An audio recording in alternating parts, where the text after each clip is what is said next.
प्रिय बंधुओं, प्रिय भक्तों, आज शिव महोत्सव के रूप में हम लोग शिवरात्रि का रात्रि के रूप में आज हमारे भक्तों का दर्शन होता है। शिव जो है परम तत्व, वो काल से भी परे है, समय से भी परे है। उनके अंदर कोई भय भी नहीं है, किसी से प्रीत भी नहीं है। वो कालातीत है, वो शिव है। वो सुर असुर नागुनी देवा शंकर पंकर सबसे सभी जीवों को, सभी संतानों को अपने साथ लेके चलते हैं। समस्त जगत का कल्याण करने के लिए, समस्त जीवों का कल्याण करने के लिए वो अपने साथ में लेके सभी कुछ करते हैं।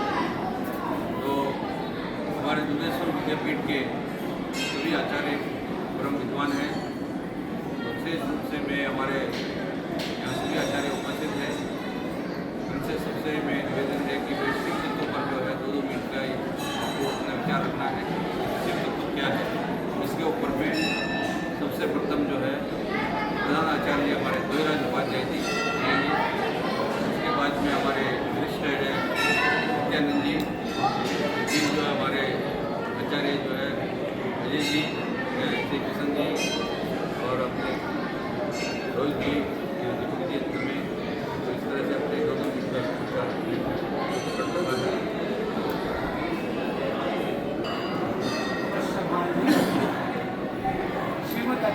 शिव का अर्थ कल्याणकारी, तत्व का अर्थ सार है। शिव का कोई आकार नहीं है, उनके निराकार रूप को ही हमें पूजा करनी चाहिए। कल शिवरात्रि के उपलक्ष्य में शिव के भोले रूप का हमें स्मरण, पूजा, ध्यान करना चाहिए। कल के दिन शिव और पार्वती का पाणिग्रह संस्कार हुआ था। उसी उपलक्ष्य में हम शिवरात्रि के उपलक्ष्य में उसको जानते हैं और उसको हम मनाते हैं। शिव कल्याणकारी भूत सभी में है, इसीलिए शिव की आराधना करना बहुत ही सरल है। शिव को हम बहुत सरल तरीके से प्राप्त कर सकते हैं। शिव का अर्थ ही कल्याणकारी है। जिसका अर्थ कल्याणकारी है तो उसकी पूजा करने से हमारा अवश्य ही कल्याण होगा। हम सभी भक्तों से अनुरोध करते हैं, आप शिव का पूजा करें, शिव की आराधना करें। आप उनके शिव के भोले रूप की पूजा करें, न कि रुद्र रूप की पूजा करें। यदि आप रुद्र रूप की पूजा करते हैं तो वो रुद्र ही फल देंगे। यदि आप उनको कल्याणकारी स्वरूप मान की पूजा करते हैं तो आपका अवश्य ही कल्याण करेंगे। आप कल शिवरात्रि के उपलक्ष्य में शिव पार्वती का विवाह करें और शिव की पूजा करें। नमस्कार, धन्यवाद। हमारे नित्यानंद जी एक ही वीडियो बनेगा, सबको अलग कर दी। हर हर महादेव।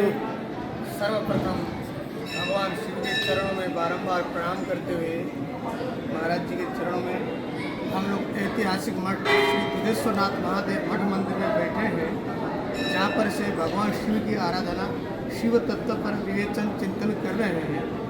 जैसे कि पूर्व में महाराज जी ने कहा कि शिव तत्व एक ऐसा तत्व है जो परम सत्य है। कालातीत में पूर्व में केवल वही तत्व था, अभी है और वही रह बचेगा, अंतिम में कुछ नहीं बचेगा। शिव का अर्थ होता है शिवम कल्याणम ददाति इति शिवदम। ज़्यादा व्याख्या में नहीं जाएंगे, क्योंकि भगवान शिव की व्याख्या करने पर शिव महापुराण, लिंग पुराण, बड़े बड़े पुराण, बड़े बड़े ग्रंथ हैं। परंतु सामान्य भक्तजनों के लिए यही है कि भगवान शिव को गंगा जल, गुलाब जल, जो भी आपके पास जल उपस्थित हो, पंचामृत वह चढ़ाएँ। आपके पास यदि कुछ भी ना हो तो केवल आप जल चढ़ाएं। जैसे कि आपने एक प्रसंग सुना होगा कि एक भक्त था, भक्त तो नहीं था, चोर था एक व्यक्ति, जो भगवान शिव के मंदिर में गया और उसने चारों तरफ देखा कोई दान पात्र वहाँ उपस्थित नहीं था। उसने देखा कि बड़ा सा घंटा शिवलिंग के ऊपर लगा हुआ है। तो उस चोर ने क्या किया, शिवलिंग, बड़ा सा शिवलिंग था, महाकाल, बोले महाकालेश्वर भगवान शिवलिंग पर चढ़ा, चढ़ के घंटी को ही चोरी करने लगा। तो भगवान शिव प्रसन्न होकर के अच्छा बेटा पुत्र तुम्हें क्या चाहिए मांगो। और शिव प्रसन्न होकर कारण कोई जल चढ़ाता है, कोई बेल पत्र चढ़ाता है, वो अपने आप ही चढ़ा दिया। इसलिए भगवान को केवल आप जल चढ़ाइए, उसी से भगवान प्रसन्न होते हैं। बोले शंकर भगवान विशेष रूप से बहुत अच्छा हमारे बहुत वरिष्ठ आचार्य जी है, भगवत कथा वगैरह करते हैं, बहुत विद्वान है, बहुत अच्छी कथा वगैरह करते हैं। तो हमारा ये है कि विशेष रूप से वो अपना उनको 4 घंटा 5 घंटा बोलना एक मतलब उनका विराम जो 5 घंटे के बाद होता है, तो हम बोले कि भाई शिव तत्व वाला भक्तों को कल्याण होना और संक्षेप में 1 से 2 मिनट के अंदर में पूरा लंबा नहीं, संक्षेप में सभी आचार्यों से निवेदन है कि संक्षेप में अपने को बोलना है और शिव तत्व जो है वो क्या है और उससे जो व्यक्ति को क्या अनुभूति होगी, हमारा कैसा कल्याण हो सकता है शिव तत्व प्राप्त होने से, इस विषय पर हमको विशेष रूप से अपना जो ध्यान रखना है और केंद्र बिंदु जो है हमारा शिव तत्व। सर्वं यत्किंचित् जगत्यां जगत् सर्वं शिवमयं जगत।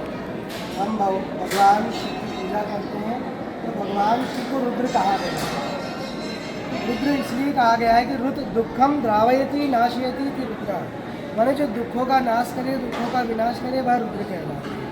और रुद्र के पंचमुख कहे गए तत्पुरुष, सद्योजात, अघोर, वामदेव, ईशा। ये 5 दिशाओं का प्रतिनिधित्व करते हैं। तत्पुरुष जो है पूर्व दिशा का प्रतीक है, तत्पुरुष सद्योजात दक्षिण दिशा का, तत्पुरुष सद्योजात अघोर जो है पश्चिम का, और वामदेव जो है उत्तर का प्रतिनिधित्व करते हैं, ईशान ऊर्ध्वमुख है और ये पंच तत्वों का भी प्रतीक करते हैं। तो भगवान शिव की पूजा करने से पंच तत्व संतुलित होते हैं और हमारे जीवन में आ रहे वात पित्त कफ, जो भगवान शिव का त्रिशूल है वो वात पित्त कफ का नाश करता है और पंच भूत से जो हमारे शरीर का निर्माण हुआ है, ये संतुलित होकर के हम समस्त दुखों से छूट करके भगवान शिव के परम पद को प्राप्त करते हैं। नारायण हर हर। अपने विचार प्रकट कर रहे हैं। शिवरात्रि के अवसर पर हम समझते हैं कि कल्याण हो कि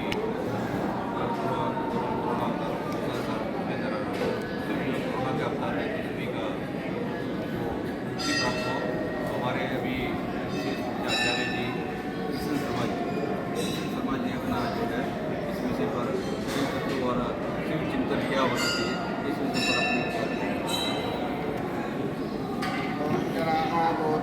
विषय विषय जज्ञाया सोमं रुद्राय ऋषिकं सभी गुरुजनों को नमन तथा श्री महेंद्र नारायण गिरी जी महाराज जी को भी नमन करते हुए मैं आज बताऊंगा कि शिव तत्व क्या है, शिव तत्व में कैसे हम चिंतन करें। और प्रश्न आता है कि जैसे गुरु जी ने पहले भी बताया कि हमारी सभी दिशाओं से शिव तत्व से हमारा रक्षा होता है, सब कुछ होता है, तो हम लोग चिंतन करेंगे सभी दिशाओं में किस प्रकार उनका अवतार है।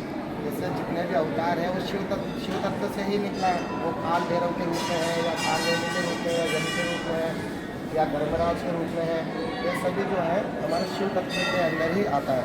आदि और अनंत जो है वो शिव ही है। तथा आज जो हम कल जो हमारी शिवरात्रि होने वाली है, इस दिन हम क्या करना चाहें कि भगवान शिव के ऊपर अगर कुछ भी ना हो, यथा समय मिलते हुए हम थोड़ा जल या बिल्वपत्र हो या काला तिल हो, हम इसको चढ़ाने से भगवान शिव प्रसन्न होते हैं तथा मनोवांछित फल की प्राप्ति होती है। इसी प्रकार से हम शिव आराधना करें तथा शिव नाम का जप करें। धन्यवाद। हमारे आचार्य ने बहुत अच्छे विचार प्रकट किए। ये हमारे रोहित त्रिपाठी जी आचार्य हमें शिव शक्ति या मतलब मान लीजिए शिव की भक्ति किस प्रकार प्राप्त कर सकते हैं हम शिवरात्रि का अवसर पर प्राप्त कर इस विषय में अपने जो है संक्षेप में अपना ध्यान दें।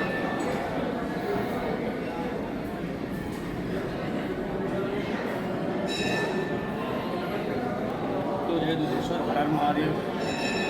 आज महाराज के सानिध्य में बैठे बहुत ही गर्व का अनुभव हो रहा है और कल महाशिवरात्रि का पावन पर्व है, तो आप सभी को दुधेश्वरनाथ महादेव मंदिर से शुभकामनाएं प्रदान करते हैं।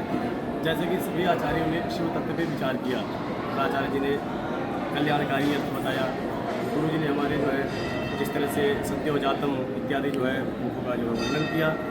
और जैसे भगवान कैसे है, कर्पूर गौरम करुणावतारम संसार सारम जगेंद्रहारम सदा वसंतम हृदयारविंदे अहम भवामि चेतन नमामि। जो कर्पूर के समान गौर है और करुणा के अवतार है, संसार के पालन करता है। संसार सारम जगेंद्र सदा वसंतम हृदयारविंदे अहम भवामि चेतन नमामि। ऐसे माता पार्वती को भगवान भगवान शिव को हम प्रणाम करते हैं और जैसे आप सभी को एक बार शिवरात्रि पर्व की शुभकामनाएं प्रदान करते हैं। हर हर महादेव, जय योगेश्वर। ये आचार्य हमारा हमारे दीपक सिंह जी जो है अंग्रेजी के अध्यापक है बुद्धेश्वर विद्यापीठ में।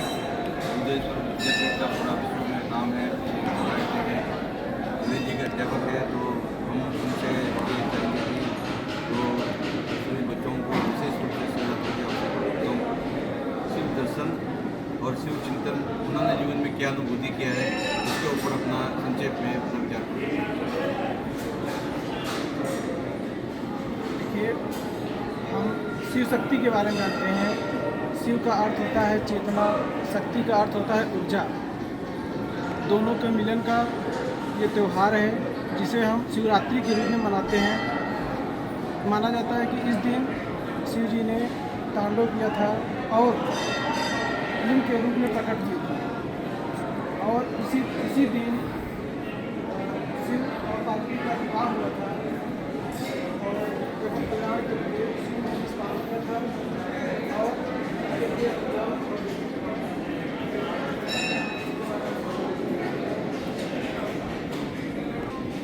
बहुत अच्छा भी आचार्यों ने प्रकट किया अपने विचार। हमने कहा कि आजकल सोशल मीडिया का ज़माना है। हमारा यूट्यूब जो है नारायणगिरी के नाम से यूट्यूब पर जो है आप सब लोग बुद्धेश्वर विद्यापीठ में हमारे आचार्य लोग अध्यापक करवाते हैं। जितने भी गाजियाबाद में बुद्धेश्वर मंदिर में भगत आते हैं उनका भी हम लोग विशेष रूप से सबका सम्मान करते हैं और हमारा मन में है कि जो भी भगत आए उनका कल्याण हो। तो विशेष करके सबको जो है बोलते कि संचित भाव विनाशों का पूरा सदा शिव जन्म जन्मों को दुखों शिवलिंग विनाश कर देते हैं और विशेष रूप से कि सर्वसुगंधि लेपित लिंगम पंकज हार शोभित लिंगम सब प्रकारों के वस्तुओं को आप अर्पित कर सकते हैं और बोलते तत्पुरुषाय विधिवी महादेव दीवी चंद्र प्रचलित ये शिव गायत्री मंत्र जाप करते हुए, ये शिवाय नमो या ओम नमो शिवाय जाप करते हुए जल अभिषेक करें और धूमधाम से आप सब शिवरात्रि मनाएं। हमारे बुद्धेश्वर विद्यापीठ की तरफ से हम लोग सभी आपको मंगल कामना करते हैं। माँ शिवरात्रि और सबका कल्याण हो। हर हर